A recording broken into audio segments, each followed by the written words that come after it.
I woke up. It was 3 in the morning. I had a very strange feeling, the certainty that there was someone with me in the room.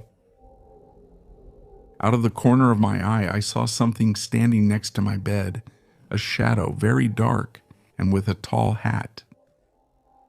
I felt a fear that I can't even describe, but I didn't close my eyes. I just stayed there looking at that silhouette out of the corner of my eye, without moving, waiting for it to leave.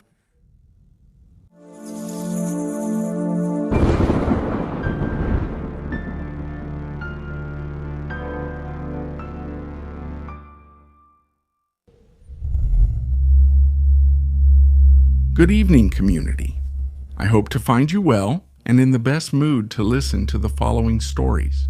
In this episode, there are stories that could happen to any of us at any moment, especially if we have the misfortune of going to a funeral home. But there are also stories that tell us about encounters with legends.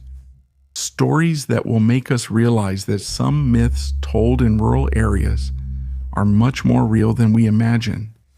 I invite you to listen very carefully and stay until the end of this episode because we are going to give away 10 autographed copies of Relatos de la Noche. Stay tuned to find out how you can get one of them. Turn off the lights and let yourself go. Are you already listening to Relatos de la Noche?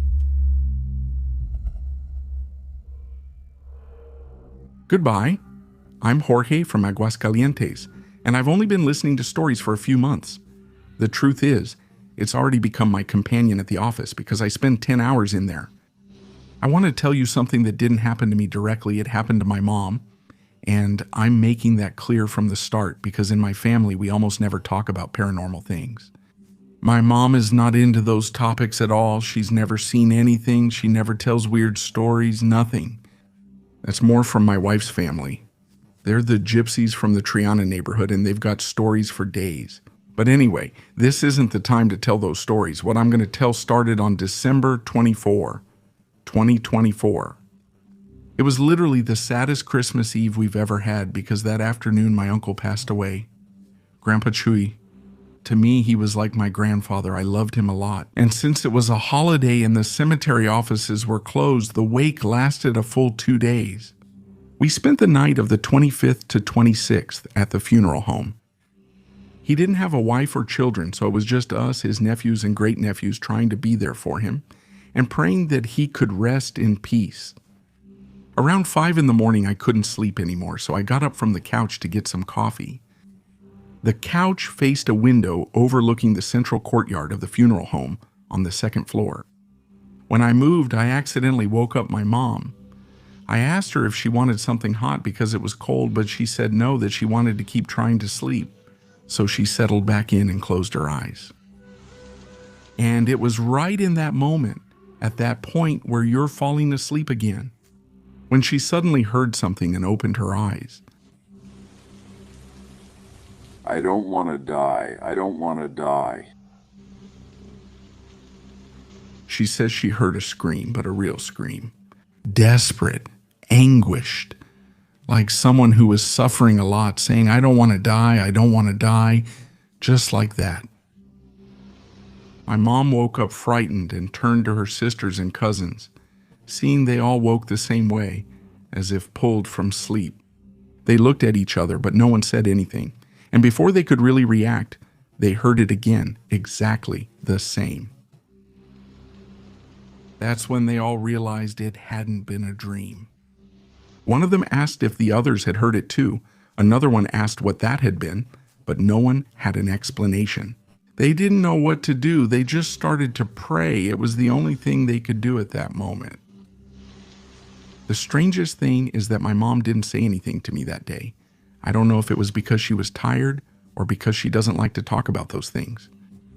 Months later, when my wife and I visited her to share something strange that happened at home, I found out. And then she said to me, well, if you're already telling me this, I'm going to tell you something too. Sometime later, we found out that the room where we were that night is right above the place where they prepare the bodies of the deceased before bringing them to their families. Honestly, I don't know if I should call it a morgue, but what do you think, community? that at the moment of death, the soul immediately leaves the body. Or maybe if you're not ready, the soul clings to stay a little longer. I wish you happy holidays, happy December, and thank you for listening.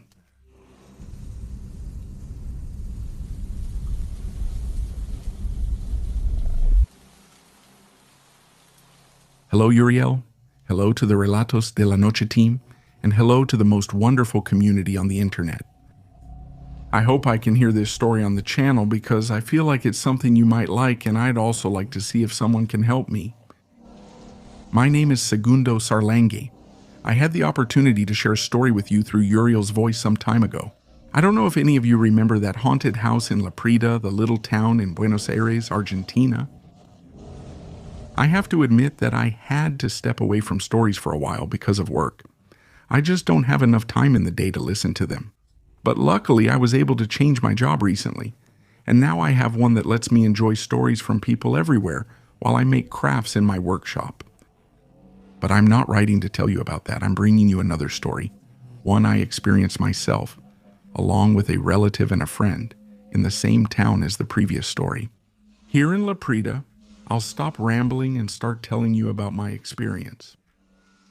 I've been living in the countryside with my uncles and grandparents for a while now. As you can imagine, the tranquility and peace you feel in this area is something that can't be explained with words.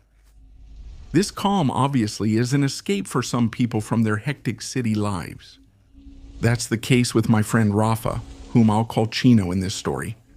Chino had told me he wanted to come to the countryside for a weekend. He was pretty overwhelmed by the city, so I told him to please come, that I'd be waiting for him. Gladly.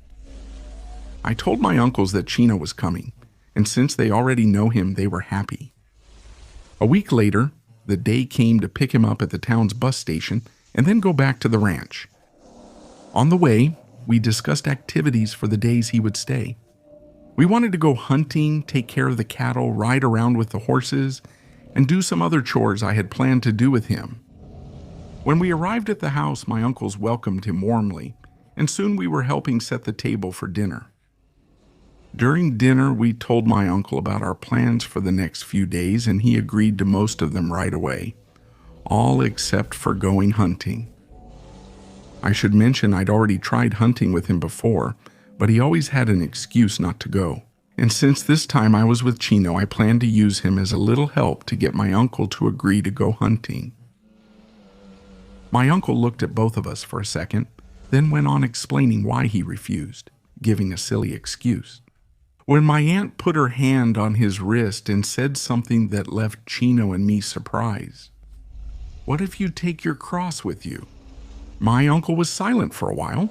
Then he said he would accept the offer, and that the next day he would go to town to buy the bullets. By the next night, we were obviously happy, and we quickly forgot about my aunt's comment. The next day was full of preparations. We oiled the guns, got the magazines ready, and packed a bag with food for the road. The idea was to go deep into the woods to look for deer or wild boar, whatever we could find while getting ready. I noticed out of the corner of my eye that my uncle was muttering under his breath, or making faces like he was resigned, as if he knew why we shouldn't go. Later that same day, I was in my workshop with Chino when I remembered I had to fill up the truck with gas. My workshop is on the right side of the house when viewed from the front, and the shed with the vehicle is on the left, so I had to walk in front of the house to get there. When I was passing by the window of my uncle and aunt's room, I heard my aunt say to her husband, "You've already seen it a couple of times and nothing happened to you, right? You know, with that cross, you're fine. I have mine here, so don't worry. Go with the kids." I walked by, kind of slowly so I could finish listening to that, and then I remembered what my aunt had told my uncle the day before. That's when I became suspicious. A cross that she shouldn't worry, I don't know. Superstitions from the countryside, I thought.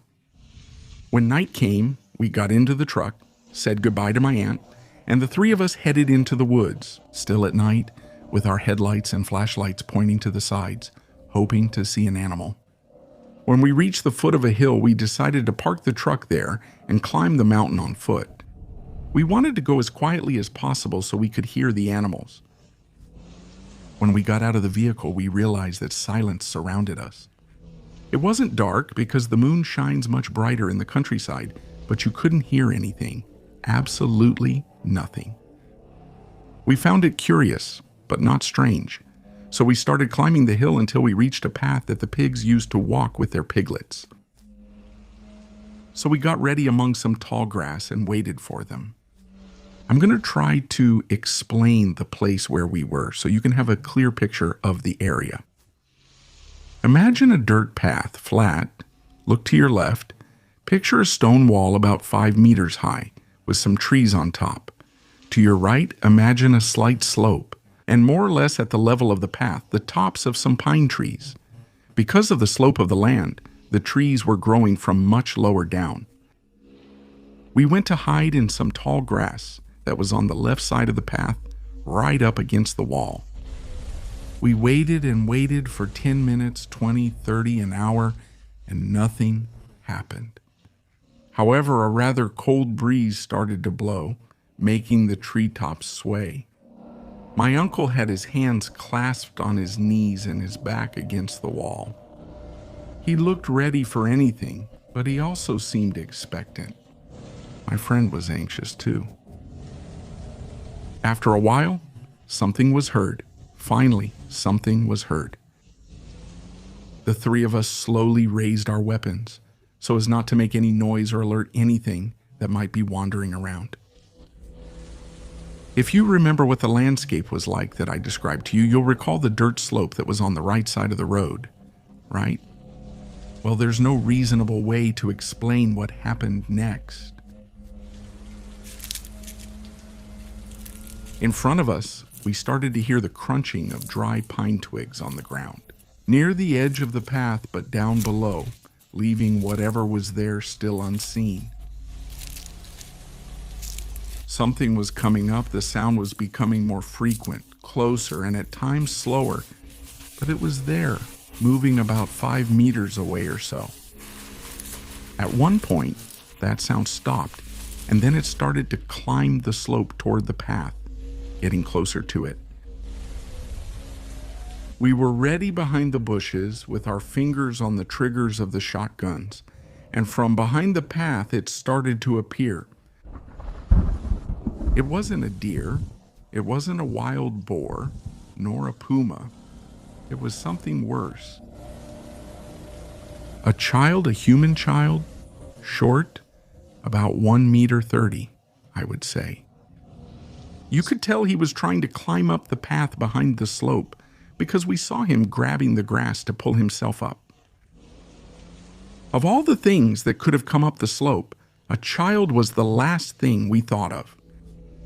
My friend started to lower his weapon and barely lifted his head to get a clearer look at what he was seeing, then tried to move toward the little boy.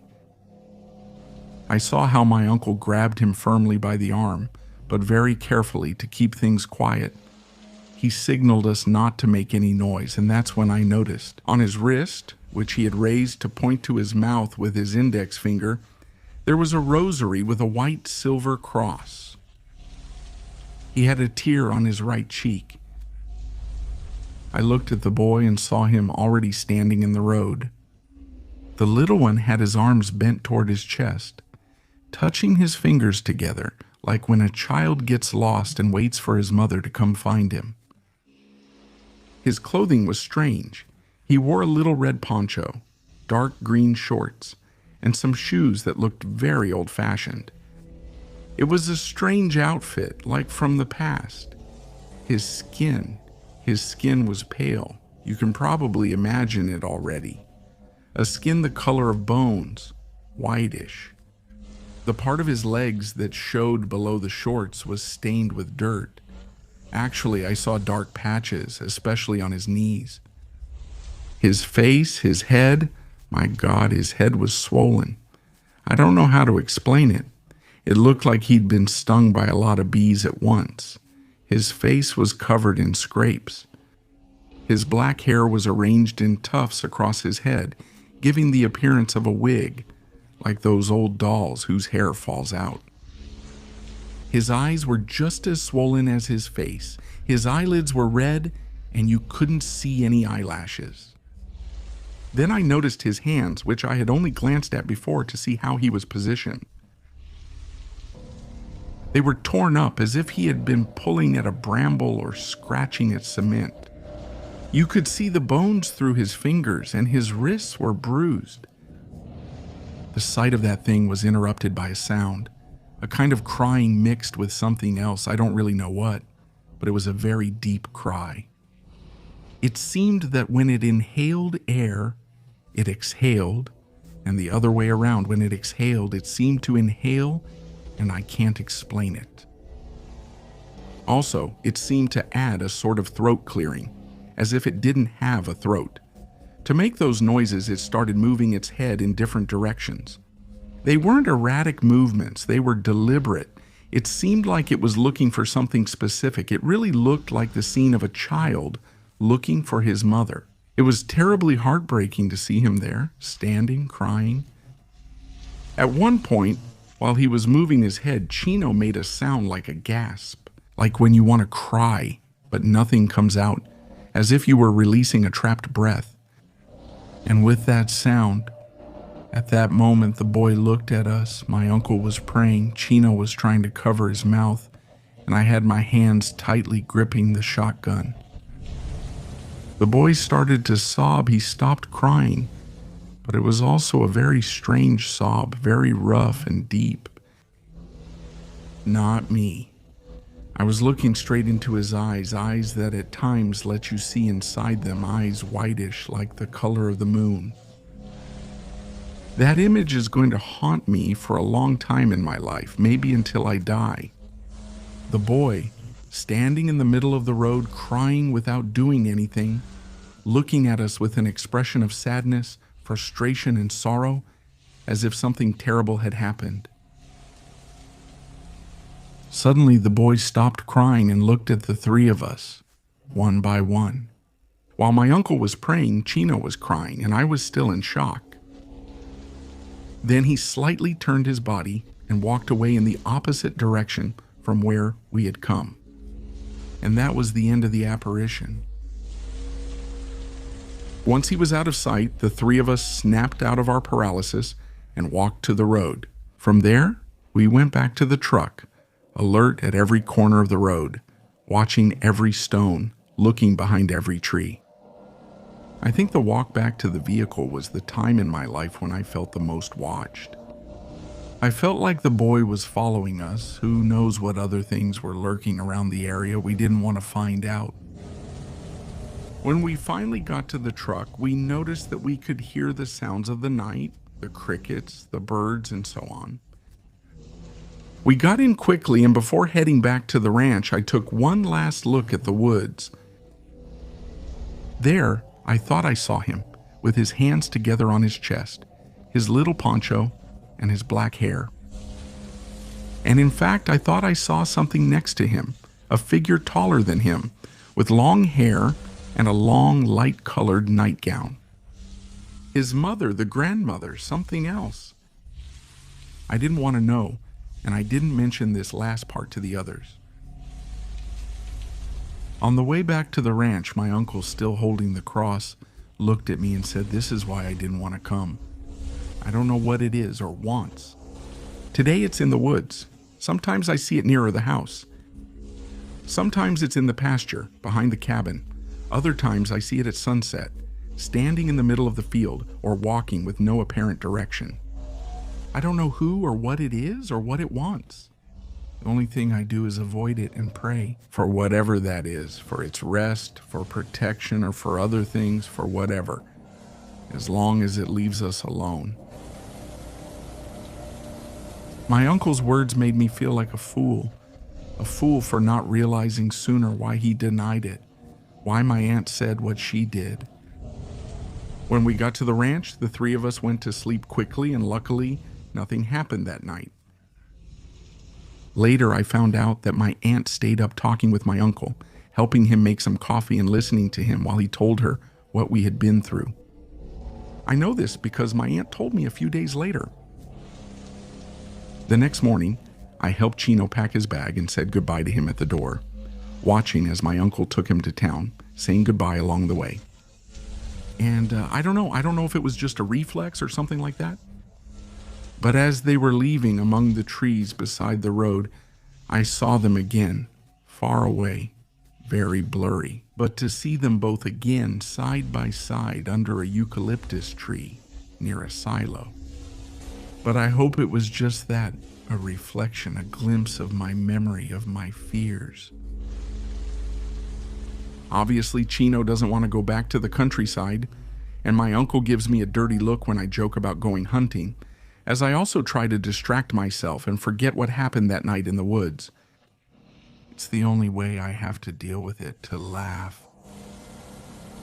I hope you like my story, community. I hope someone can help me. Please leave a comment.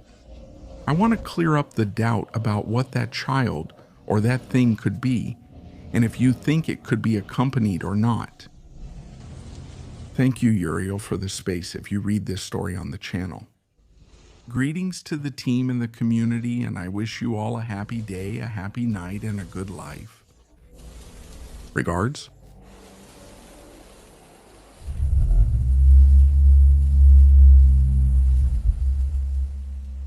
Thank you for staying here, and before we continue with the next stories, remember, if you haven't subscribed yet, this is the moment. Become part of the community. Also remember that this space, Night Stories, is the only original one. Because there are many channels coming out with similar names, stealing the stories, your stories, just uploading them with different titles. Also, let me mention that you can find the official social media accounts as Ardlin Official in the username, but the name is always Relatos de la Noche. Spread the word when you see those fake accounts, because a lot of people think we have several accounts that we just changed the name of, which wouldn't make any sense to do. And the worst part is that many of those accounts ask people in the community for money to keep creating content. So please remember, we will never, ever, ever ask you for a donation. Remember to stay until the end, because we're going to tell you how to win autographed books. Whether you're listening to us on your favorite podcast platform or on YouTube, we continue.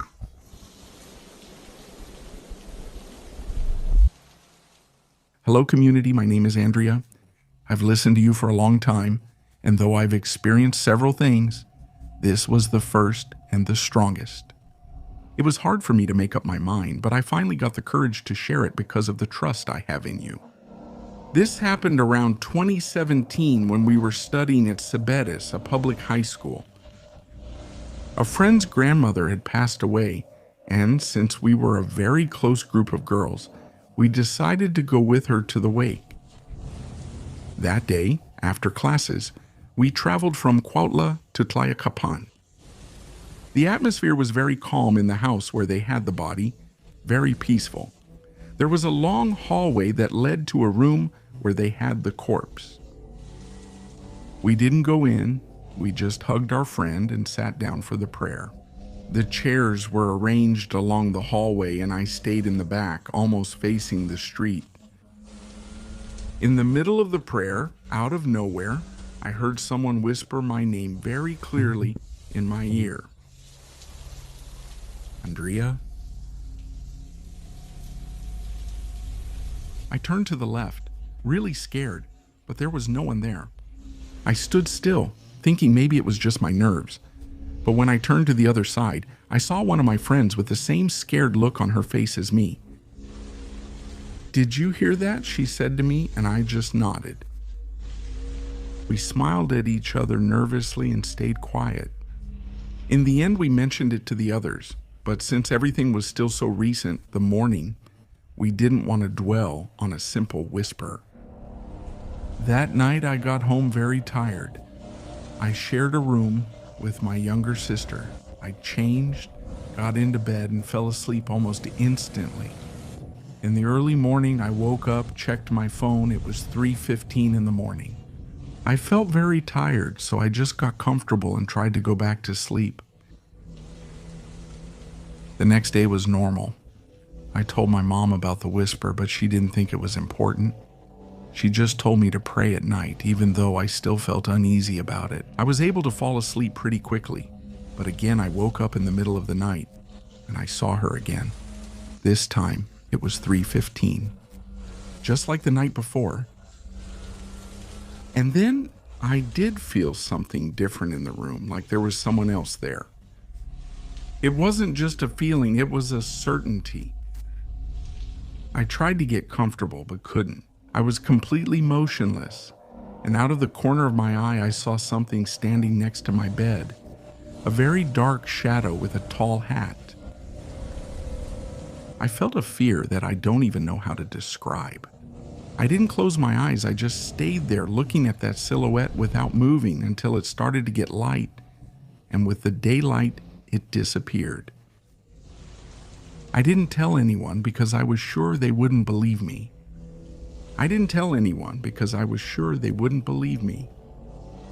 I went to school, but I couldn't concentrate. All day I was tense, hoping night wouldn't come. I couldn't stop thinking about that moment when I would once again feel completely at the mercy of something I didn't understand. That night I prayed and prayed just like my mom told me. I fell asleep praying, and it happened again. I woke up in the early morning, but this time I didn't even want to look at the time. I was scared that the clock would say 3:15 again. Out of the corner of my eye, I confirmed that the same shadow was there again, just as still, with that hat. The fear was worse. I felt cold, but at the same time I was sweating. I couldn't move any part of my body, just my head a little bit. I tried to convince myself that it was sleep paralysis, that it happens, that it's common, but I was perfectly aware. I was completely awake. With all the strength I could muster, I started quietly calling my sister, Fernanda Fair. I thought she wouldn't hear me, but she got up, saw me, and her face changed completely. She asked me what was wrong, and I asked her to go get my mom.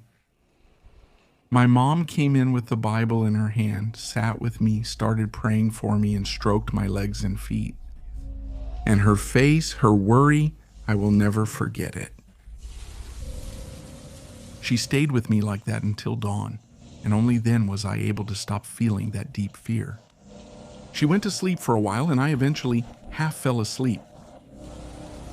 After that, nothing that intense happened again, but the room, I don't know, was left with a really bad vibe, like something had stayed there.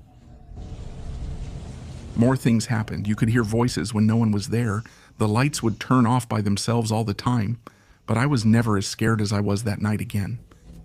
Not really. To this day, no one sleeps in that room. I don't understand if it has... I would harm what I started to experience. I don't understand if something left with me, if something stuck to me, or if something that was already there woke up. But it was never the same again. Thank you for reading my story. I hope one day I can share it here with you.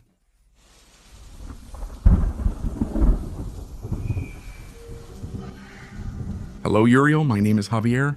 I'm writing this story to you along with my friend Valdo. We grew up in a very small community in the northern mountains of Puebla, called Tlapizalapa Tlau La Puebla, where in fact there's only one transportation per day to get there. More than a paranormal story, it's an event that still makes us think to this day. This didn't happen to us, but to a man from the town. I won't say his name out of respect for him and his family, so I'll change his name out of respect for his family. This story goes back to the end of 2022, when an elderly man whom we'll call Don Octavio disappeared. This man was well known in the town. He was known for his sense of humor, and he was also a bit of a drunk, but most people liked him, and he would always greet you with a smile. He lived on top of a hill, which happened to be just minutes away from the community cemetery. In our case, whenever we saw him, we would shout Don Octavio, and he would always respond with his strange but funny phrase, kill a chicken before they throw me in the hole. I know it's a phrase that doesn't make sense, but that's what made him unique. Well, one rainy afternoon in the community, Don Octavio went out, according to the neighbors, to buy some beers to pass the time. The usual, he always said, on a day like that. It's just that the nearest store was 15 minutes away since the road would get muddy. But he never made it to the store, not to that one nor to any other in town. He was last seen walking near the cemetery looking a bit worried about the rain. Since then, no one heard from him, or at least knew where he was. That night passed, and his family, alarmed, asked for help to go out and look for him, since they thought he might have gotten drunk at some store and could be outside, like the other drunks. But no, he simply wasn't there. In the following days, the search continued. Police officers and even the National Guard arrived. And this was very strange, because in this community, being so remote, municipal security forces never come, let alone the National Guard. This alerted the community, and everyone helped in the search. Most of the community is forest, coffee plantations, or pastures. They didn't rule out that his drunkenness could have led him to go up there and have an accident. But nobody found anything. They searched every place, every nook and cranny, right? They also searched the river in the village, which usually rises because of the rain. That river has stories and quite a few paranormal events. Hard to believe, but I'll tell you about that another time. No one found anything in the river, not even a trace of his clothes. They also ruled out the idea of a kidnapping, since strangers never come in, and even less so because people would notice a strange vehicle. And to get to the bigger town, which is Xicotepec de Juarez, it's 2.5 hours on a dirt road. To get out the other way, you'd have to walk 3 hours uphill, so nobody knew what happened. I swear to you, Uriel, it was like the earth had swallowed him up, or like something else had taken him away. Those nights, the owls were singing all over the village. And you know they say that's a bad omen. So people thought the worst. So did what still makes us think actually happen? My friend Baldo's great-grandmother told us about a bird with a long red beak that was responsible for making things disappear. She told us that the people she saw wandering at night in the rain were just meant to scare us for always being out at night. According to her, that bird would turn into a kind of huge birdman that could carry people away while flying. Obviously, we didn't believe her, and joking around, we told her to watch out, and that bird took Don Octavio away. That day, everything was normal until at night, around 2:30 in the morning. My friends and I went down after finishing playing soccer, and we saw something in the fog. Right between the church bell tower, which is also very close to Don Octavio del Panteon's house, we saw a big man, dressed completely in black. He moved as if he were soaked with water, shaking his body with clumsy, strange movements, as if he were exhausted. It had rained that afternoon, but what seemed strange to us was that we didn't know that person. Seeing us watching, he stopped, then quickly came down from the bell tower, almost running. We, out of instinct and distrust, decided to run away until, as we were getting to the cemetery, I swear to you, community. We clearly heard something very, very heavy fall on top of a tree. We all looked up, and there it was, that bird they had recently told us about. The feathers were an intense black color, barely visible thanks to the dim light from a street lamp. And that damn red beak they had warned us about, I swear it doesn't look like any real bird. It just looked at us and started flapping its wings, but it did it exactly like the person we had seen in the church bell tower. The same movement, like out of exhaustion. I was in shock, and Baldo was too. Our other friends knew the story, and they got scared too. Then, in the middle of that paralysis, we heard something else, a whisper, a voice that I swear to you, everyone, it wasn't human at all, but it told us. Old folks, stop being so nosy. That old man's time had already come. When we heard that, adrenaline and fear snapped us out of paralysis. We all ran, each one to their own house, while we watched the bird fly over the pasture straight toward the hill where it used to live. Don Octavio, may he rest in peace. To this day, we haven't found an explanation connecting his disappearance and our encounter with that Birdman. We no longer live there now. We decided to go to different places to study the press because in the town the high school is in terrible condition. But we still talk about it when we meet, and even though we don't want to admit it, deep down we know. That damn creature took Don Octavio.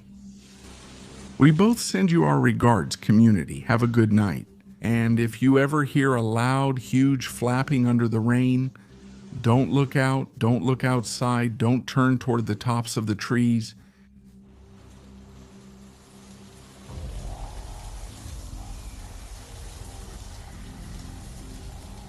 Community, to celebrate that the book is now also available in Spain and Chile, we are going to give away 10 autographed books. Next, 5 for YouTube and 5 for podcast platforms. On YouTube, you can participate by commenting on this episode, telling us, I listen to Night Stories from. And there, mention your town, your city, your state, province, or your country. Your comment can include anything else you want, but it's important that it has that phrase. So you can participate. You can make up to 3 comments if you want. All of them will be included. And if you're listening to us on a podcast, take a screenshot of this episode playing and tag us in an Instagram story. We have to do it this way because not all platforms have a comment option, and we want everyone to be able to participate. Since you're already there, be sure to follow us. Several specials are coming. We have surprises that you're going to love this December, which will be the scariest in history, guaranteed. Thank you for being part of the community. Have some great nightmares and a very good night.